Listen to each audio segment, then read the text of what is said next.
नमस्कार, भारत वन हिंदी में आपका स्वागत है। पूर्णिया पुलिस ने की बड़ी कार्रवाई, एक बंधक युवती को कराया साकुशल मुक्त, भारी मात्रा में हथियार और नकदी भी किया बरामद। देखें रिपोर्ट। पूर्णिया जिले के गुलाब बाग स्थित गुंडा चौक पर पुलिस ने बड़ी कार्रवाई करते हुए एक बंधक युवती को सुरक्षित मुक्त कराया है। इस दौरान पुलिस ने मौके से भारी मात्रा में हथियार, कारतूस और नकदी भी बरामद की है। पुलिस के अनुसार 31 मार्च 2026 की रात गुलाब बाग टीओपी सदर थाना की टीम ने भवानीपुर थाना पुलिस के साथ संयुक्त रूप से एक चिन्हित मकान में छापेमारी की। ये कार्रवाई भवानीपुर थाना कांड संख्या 83/26 में अपहर्ता की बरामदगी को लेकर की गई थी। छापेमारी के दौरान घर का दरवाजा खुलवाने पर अंदर मौजूद व्यक्ति ने अपना नाम प्रहलाद कुमार जायसवाल 62 वर्ष बताया। इसी बीच घर के अंदर से एक युवती रोते चिल्लाते हुए बाहर आई और अपने परिजनों से लिपट गई। युवती ने आरोप लगाया कि उसे बंधक बनाकर रखा गया था और आरोपी के पास भारी मात्रा में हथियार मौजूद हैं। पीड़िता के बयान के आधार पर पुलिस ने घर की तलाशी ली, जिसमें एक लोडेड देशी कट्टा, 2 रिवॉल्वर, 157 जिंदा कारतूस, 7 खोखा, 5,80,250 रुपए नकद, पासबुक, मोबाइल और अन्य दस्तावेज बरामद किए गए। सभी सामान को जब्त कर लिया गया है। इस मामले में जानकारी देते हुए पुलिस अधीक्षक स्वीटी सहरावत ने बताया कि आरोपी को मौके से गिरफ्तार कर लिया गया है और उसके खिलाफ आगे की कानूनी कार्रवाई की जा रही है। गिरफ्तार आरोपी की पहचान प्रहलाद कुमार जायसवाल 62 वर्ष निवासी गुंडा चौक सदर थाना क्षेत्र पूर्णिया के रूप में हुई है। पुलिस ने बताया कि मामले की विस्तृत जांच जारी है। वहीं पूर्णिया पुलिस ने कहा है कि जिले में अपराध के खिलाफ अभियान लगातार जारी रहेगा और आम जनता की सुरक्षा उनकी सर्वोच्च प्राथमिकता है। कल जो है भवानीपुर थाना अंतर्गत वादी द्वारा जो है सूचना दी गई कि करीबन 13 या 14 महीने पहले उनकी नाबालिग पुत्री जो है वो गुम हो गई थी। उसके संबंध में उन लोगों ने जो है काफ़ी खोजबीन की और नहीं मिलने पर जो है उससे एक संतोष उनमें हो गया कि ठीक है अब नहीं मिल रही है और कोई आवेदन थाना को या इस तरीके की सूचना नहीं दी गई।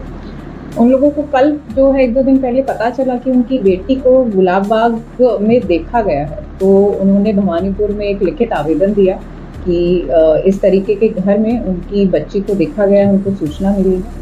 कांड उसमें दर्ज करते हुए तुरंत भवानीपुर थाना की टीम जो है सदर थाना की टीम के सहयोग से जिस घर में आशंका थी वहाँ पर उनके द्वारा जो है छानबीन की गई और बच्ची को जो है सकुशल उसमें बरामद किया गया।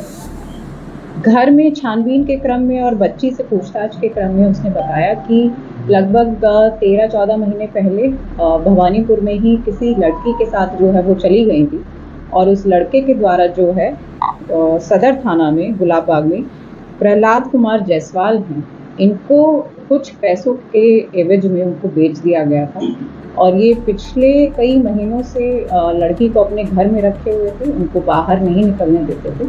और जैसा कि बच्ची ने बताया है कि उनके साथ शारीरिक संबंध भी बनाया गया इनके द्वारा और बच्ची के द्वारा ये भी बताया गया कि ये घर में जो है हथियार और ये सारी चीज़ें भी रखते हैं। तो पूरे छानबीन करते हुए इनके घर से 1 कट्टा, 2 रिवॉल्वर, 157 पीस जिंदा कारतूस, 7 खोखा, लगभग 11 पासबुक और कुछ केवाला जो है वो भी बरामद किया गया है।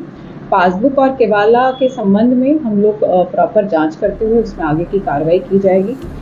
अभी जो है जो कारतूस और रिवॉल्वर और कट्टा मिला है उसके संबंध में सदर थाना में भी एक कांड दर्ज किया गया है जिसमें इनको अपसारित किया जाएगा और जो अपहृता जो है उनका मेडिकल जांच करवाया जा रहा है। माननीय न्यायालय के समक्ष उनका बयान दर्ज करते हुए उसमें भी आगे की कार्रवाई की जाएगी और इनको उस कांड में भी हम लोग रिमांड लेंगे। साथ ही जिस लड़के के साथ वो करीबन 1 साल पहले गई थी, जिस पे उनका आरोप है कि शादी का झांसा देते हुए उनको जो है बेच दिया गया था, उस पे भी जो है हम लोग छापेमारी कर रहे हैं, जो भवानीपुर थाना क्षेत्र का ही रहने वाला है और उसको भी गिरफ्तार करके कार्रवाई की जाएगी। कौन सा लड़का था मैम? उसका नाम और ये सब हम डिटेल शेयर कर देंगे आपको। मैम ये जो हथियार है ये किस रूम में लाया गया है, क्या होगा, क्या कनेक्शन है इसका? ये जो है व्यवसायी हैं, इनके मक्का के जो है गोडाउन है गुलाब बाग मंडी में। हथियार के संबंध में ऐसा कुछ स्पष्ट इनके द्वारा नहीं बताया गया है, बट दोनों जो हैं आपका 1 कट्टा और देसी रिवॉल्वर है, उसी में हम लोगों ने कांड दर्ज करते हुए इनको अभी न्यायिक अभिरक्षा में हम लोग भेज रहे हैं। उसके संबंध में हम लोग अनुसंधान करेंगे। जो केवाला भी इनके पास से मिले हैं, जो हाल फिलहाल में करवाए गए हैं, इवन जो पासबुक है, तो उन सबके संबंध में जांच करते हुए कि वो ठीक केवाला हैं, कहाँ से इतना संपत्ति इनके पास आया, इसमें हम लोग इनकम टैक्स का भी सहयोग लेंगे ताकि बाकी चीज़ों पर भी जांच हो सके। सुनने में आ रहा है कि हवाला से भी इनका मामला दर्ज हुआ। अनुसंधान का विषय रहेगा, उसमें अगर ऐसी बिंदु आते हैं तो उस पर भी कार्रवाई की कैश भी जाएगी। बरामद। इनके पास से जो है 5,80,000 कैश बरामद हुआ है, क्योंकि ये व्यवसायी भी है। तो उसके संबंध में अगर इनके परिजनों द्वारा कुछ वैध कागजात प्रस्तुत किए जाते हैं, कुछ बिल प्रस्तुत किया जाता है, तो उस पर भी हम लोग फिर चांदी जो मिला वो क्योंकि व्यवसायी है, इनके घर में रखा हुआ था सोना और चांदी जो है। अगर घर वालों के द्वारा उसमें कुछ भी कागजात प्रस्तुत किया जाता है, अगर वो वैध निकलते हैं, तो उसी संबंध में हम लोग कार्रवाई करेंगे। साथ ही इनके जो केवाला पासबुक अकाउंट में जितना भी पैसा है, उसमें हम लोग इनकम टैक्स को भी अलग से लिखेंगे कि इनकी संपत्ति की जांच भी उस विषय पे की जाए। और हथियार का, जैसा कि आप लोग बता रहे हैं कि ये कारोबार करते हैं नहीं, तो वो भी एक अनुसंधान का विषय है। अगर उसमें आता है तो इन सब चीजों को हम लोगों ने जब्त किया है, वो केस में अनुसंधान का हिस्सा रहेंगे। सोना चांदी कितना मिला है? वो हम लोग बताएंगे।